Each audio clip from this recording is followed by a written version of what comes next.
Bonjour et bienvenue au podcast Samedi de lire. Aujourd'hui, on est dans la continuité de notre bloc science-fiction. Et cette semaine, une première. Marie-Claire, tu nous présentes un livre qui n'est pas un 4 ni un 5 étoiles. C'est un 3,5 quand même. Ah oui, c'est ça, la demi. C'est comme un demi-pouce quand tu mesures 5,5 ou 4,5. C'est très important. C'est ça. C'est très important. La demi est là pour quelque chose.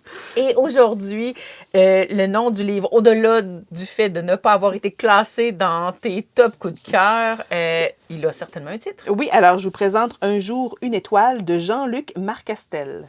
Et avant d'aller plus loin dans cet avis de lecture détaillé de ce roman science-fiction, bien j'invite les auditeurs, si ce n'est déjà fait, à s'abonner, commenter, partager et aimer les différents contenus du podcast Samedi de lire, venir découvrir les contenus certainement présents, passés, futurs, ils viendront.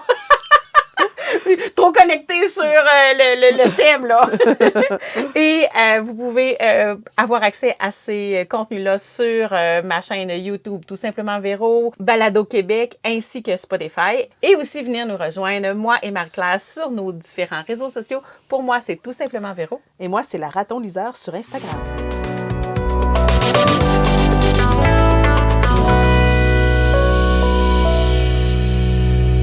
Marie-Claire, un jour, une étoile est née. Comment ça se passe dans ce roman-là qui n'est pas un 4 étoiles et qui se glisse quand même à l'intérieur de notre podcast? Oui, je voulais le présenter quand même parce que c'est une excellente lecture. Puis elle est restée avec moi très longtemps, même après que j'en ai fait mon avis, puis après que j'en ai fait l'évaluation, tout ça, puis que je lui ai accordé 3 étoiles et demie.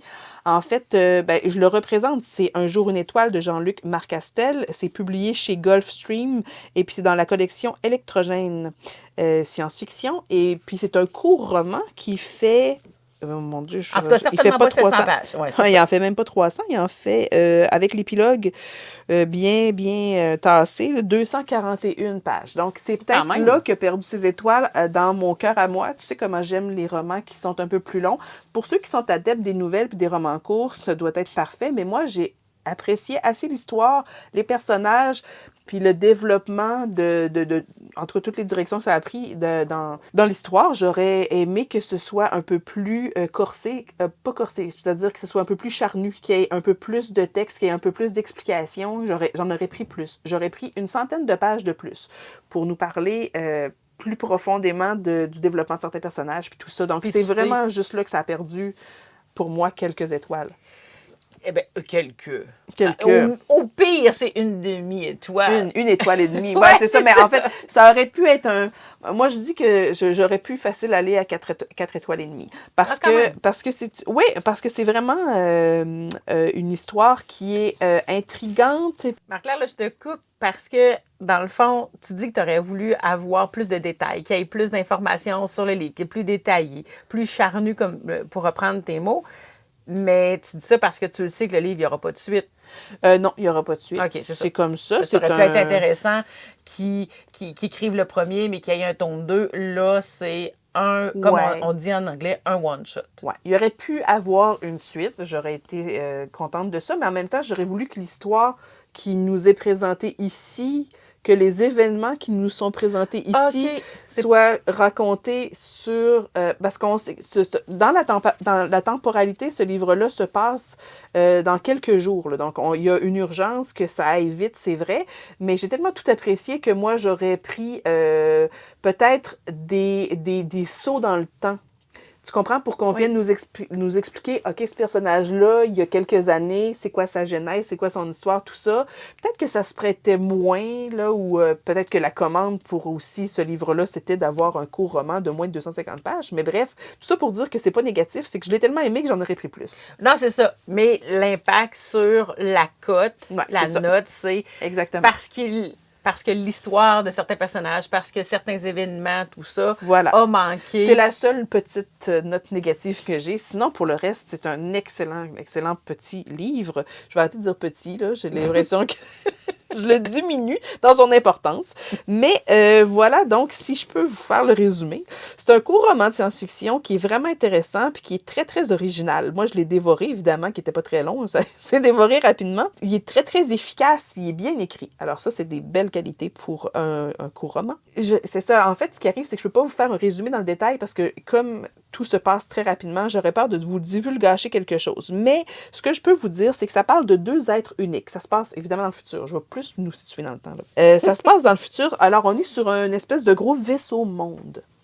Ce vaisseau-là abrite une partie de la population humaine. Il y avait, à l'époque, quand la Terre a explosé, c'est toujours un peu de ça qu'on parle, il y a plein de vaisseaux qui ont quitté avec à son bord des humains, et puis avec l'objectif un peu comme le Roméo Fafard, d'aller trouver une Terre habitable pour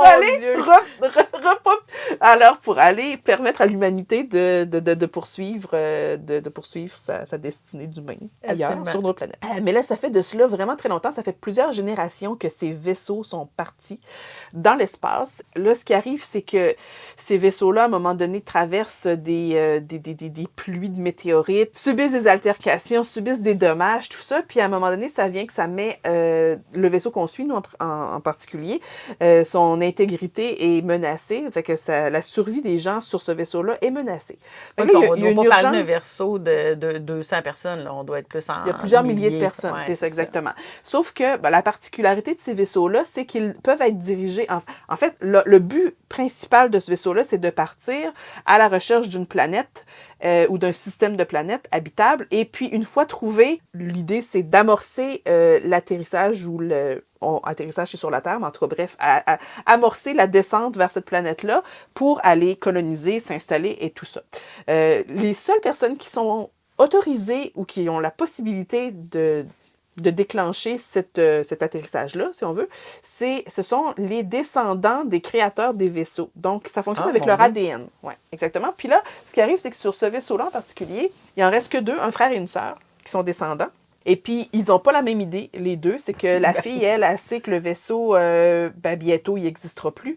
Puis que les gens qui sont sur le vaisseau subissent des attaques de radiation. Ouais. Merci de me réorienter. Je l'ai même pas fini le mot, mais comme radis. C'était pas ça, de radis. C'était vraiment des radiations.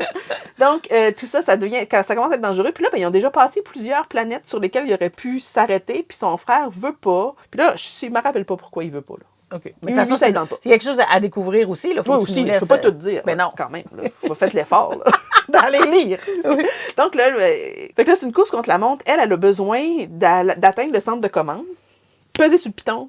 Ah oui, c'est parce que là, c'est la dernière planète, là. Elle est là. Il leur reste comme 5-6 heures, si je me trompe. Peut-être 24 heures, là, peut-être au début du roman. Là. En tout cas, il reste quelques heures pour pouvoir aller sur cette planète. Après ça va être fini. Et puis après ça, le vaisseau va tout se désagréger. Puis ça va être... Donc, puis la population sur le vaisseau, c'est un peu comme dans Wall-E, là, tu sais, ils sont tellement... ça fait tellement longtemps qu'ils sont là, eux autres, qu'ils se rappellent plus de rien, ils savent pas pourquoi, je pense qu'ils voient pas l'utilité de descendre vivre sur une planète, là. Tu comprends? Ils sont bien, là, eux autres sont nés là. Fait que pour eux autres, tout va bien. Sauf que dans le vaisseau, il existe deux types d'êtres vivants. Appelons-les comme ça.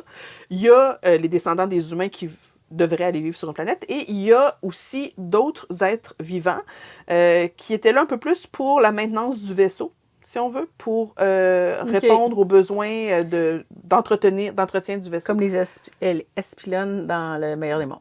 Bon, voilà, exactement. Tu viens de faire le lien. Fait que, il va falloir qu'elle demande de l'aide. La jeune fille, il va falloir qu'elle aille trouver, en fait, pas demander, mais qu'elle essaie de trouver de l'aide de quelqu'un pour arriver à ses fins. C'est ça, exactement. Arriver à sauver l'humanité. Puis en fait, il n'y a personne qui veut la suivre dans son plan, parce que personne ne comprend, mais sauver l'humanité de quoi? Mais de quoi tu parles? Puis une planète, puis pourquoi? Blablabla. Fait que dans le fond, c'est ça, c'est un compte à rebours, c'est une course contre la montre pour arriver à atteindre la salle des commandes. Oui, excuse-moi, oui. Le fameux bouton. C'est comme un escape game. C'est comme un escape game, t'as tout compris? Avec, à la solde, une histoire d'amour qui est très, qui est super belle parce que les super... Tu t'attendais pas à ça parce que c'est ça exactement. Fait que c'est là où je me dis, il aurait vraiment pu tout gâcher l'histoire parce que ça se passe dans un... Le court laps de temps aurait pu faire en sorte que ça n'avait pas rapport à une histoire d'amour-là, mais non, au contraire, c'est la genèse de ce qui... Ah ben oui, il pourra en avoir une suite. J'y pense, je me dis, Tu sais, il pourrait tellement avoir une belle suite avec ça. Prends en note, Jean-Luc. Il pourrait y avoir une si belle suite avec ça, parce que l'histoire d'amour est belle, parce que moi, je ne suis pas fan des histoires d'amour généralement. Non, puis honnêtement, ça a fait comme, pour vrai? Quand t'as dit, la genèse de, puis là, tu fais comme, histoire d'amour? Non, je pensais que t'allais me raconter quelque chose de... Je fais comme, pour vrai, ça? Ben, pleine de jugement. Ça a sa place. Okay. Ça a vraiment sa place. C'est un petit peu le moteur, si on veut, de tout ce qui va suivre, puis de la conclusion du roman. Puis c'est un auteur qui écrit bien, Jean-Luc Marcastel, puis il décrit bien aussi. Fait qu'on a vraiment dans notre... On peut voir exactement de quoi ont l'air les personnages, de quoi a l'air l'intérieur du vaisseau. C'est très facile de comprendre. Mais je comprends l'épaisseur du roman, dans le sens où si l'objectif du roman, c'est le compte à rebours, mettons, de heure moins 24 jusqu'à 0, ça pouvait pas être un roman de 1200 pages. T'as raison. En fait, je pense que ma déception vient du fait que ça s'est fini, puis que là, on n'aura pas la suite de ce qui se passe avec... la conclusion. Avec la conclusion. Voilà, c'est ça. Fait que c'est peut-être là où j'ai... Tu sais, je disais tantôt que ça aurait été le fun de pouvoir revenir en arrière, mais en même temps, c'est vrai que ça aurait cassé la dynamique. Tu sais, on voulait quelque chose dans l'urgence, c'est ce qu'on a eu. Fait que dans ce sens-là, le livre remplit tous ses objectifs. Puis, on peut-tu parler de la couverture? Qui est magnifique. On dirait que je fais exprès pour trouver des couvertures qui scintillent, mais... c'est ça, c'est comme ton petit côté bling-bling. Oui, c'est vraiment ça. En fait, je l'avais vu passer, celui-là. Je ne l'ai pas trouvé en librairie, hein. Je l'ai commandé, ça a été long avant de l'obtenir. Mais en fait, je l'avais vu passer sur Instagram. Des fois, je fais des belles découvertes là.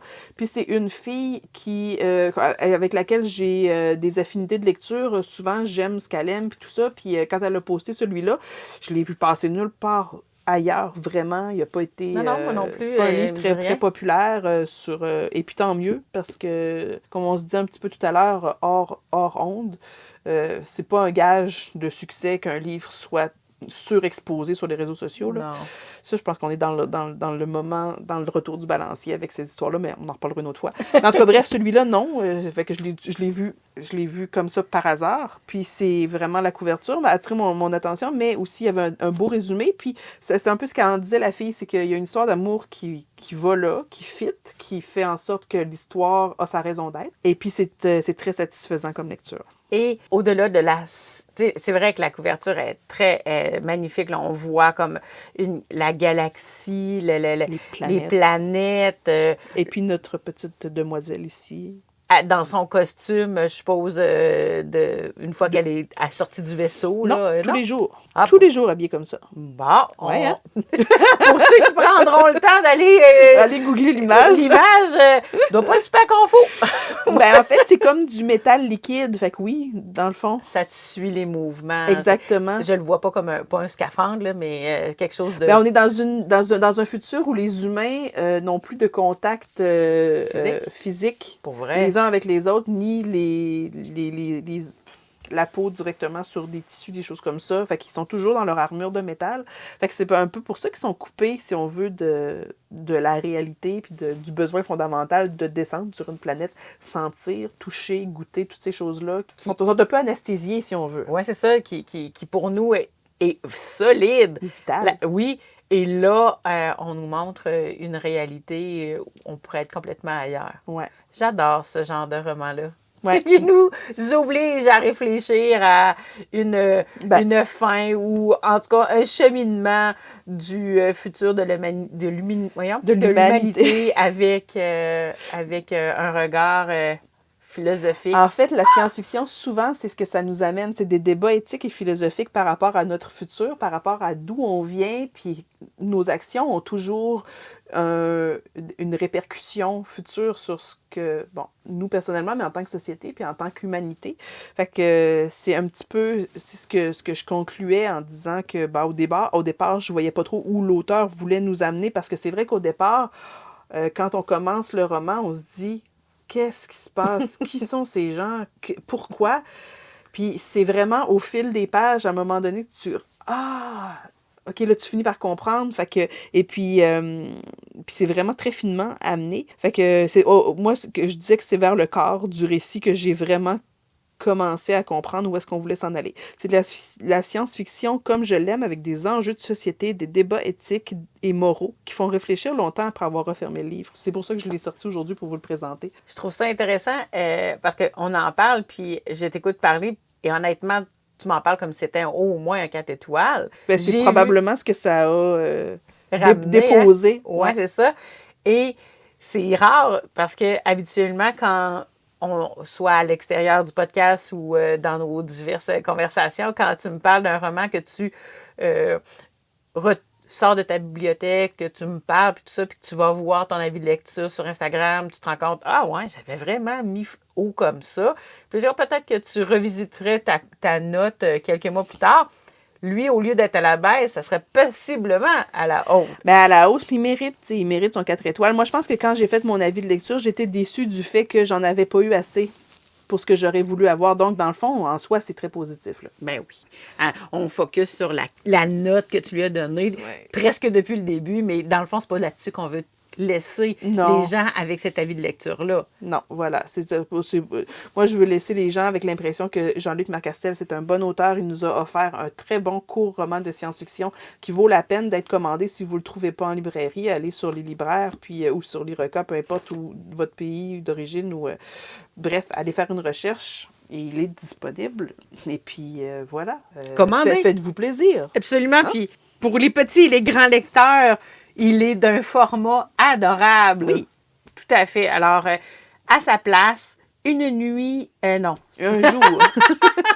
Un jour, une étoile, c'est ça? Oui. Marie-Claire, j'ai envie de te dire, parce que j'aime ça, moi, les traditions, malgré tout, même si je me reconnais pas une fille de routine et de tradition, j'aime ça, ce petit moment-là où tu prends quelques mots pour nous conclure le podcast. Quel est ton mot de la fin? Je voulais terminer en disant que peut-être que vous ne vous croyez pas un amateur de science-fiction. Oh, wow, oui. Parce que ça fait peur, des fois, le mot science-fiction. On pense à science, on pense que c'est compliqué, puis on pense que, mon Dieu, on n'y comprendra rien. Puis comme c'est pas un genre littéraire que j'ai déjà lu, qu'est-ce que je vais faire? Blablabla. Mais c'est pas vrai. C'est souvent accessible à tous. C'est souvent, comme j'expliquais tout à l'heure, un peu, c'est de la philosophie, c'est de la façon de voir les choses, c'est moral, tout ça. Bon, alors, prenez une chance avec un roman de science-fiction soft, un peu comme ça, ou essayez du Becky Chambers, dans lequel j'en parlerai dans un prochain podcast. Elle aussi, c'est une auteure de science-fiction soft qui fait vraiment du bien. Bref,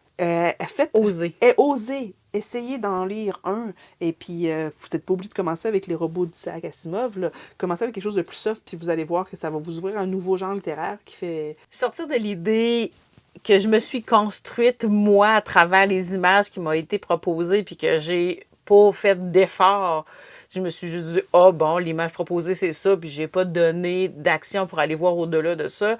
De l'image du sci-fi égale Star Trek, là. Tu sais, je pense qu'il y a... L'univers de la science-fiction est beaucoup plus que ça. Fait que si on a peur ou si on n'a pas aimé Star Trek, c'est pas vrai qu'il y a rien d'autre après, là. Exactement. Non. C'est un univers vaste et riche que celui de la science-fiction. Et puis, il y a des auteurs qui sont juste incroyables puis qui nous offrent des affaires extraordinaires. Puis je pense qu'à force d'en lire, on finit par comprendre un peu les codes, comment ça fonctionne. Puis souvent, on n'est pas dans le facile, la romance, tout ça. Puis donc, je dis pas que c'est pas bien. Je dis juste que des fois, c'est rafraîchissant. Ça fait du bien, puis ça nous amène à penser autrement. Puis on en apprend aussi un peu sur nous et sur l'humain en lisant de la science-fiction. Marie-Claire, tu conclus le podcast avec ces mots, ces magnifiques mots qui nous amènent à découvrir l'univers de la science-fiction si on n'y était pas déjà rentré. Voilà. Et moi, je vous invite à tous, auditeurs, à vous abonner si ce n'est déjà fait. Partagez, commentez, aimez les différents réseaux sociaux de moi-même, tout simplement Véro. Et toi, Marie-Claire? La Raton Liseur sur Instagram. D'ici le prochain partage, n'hésitez pas à venir nous voir sur nos différents réseaux sociaux, bien sûr, mais découvrir le contenu du podcast Samedi de lire sur ma chaîne tout simplement Véro sur YouTube ou Spotify et Balado Québec. N'hésitez pas à nous laisser quelques mots, commenter, poser des questions. On aime toujours ça, être en relation avec vous. Au plaisir de vous revoir ici ou ailleurs.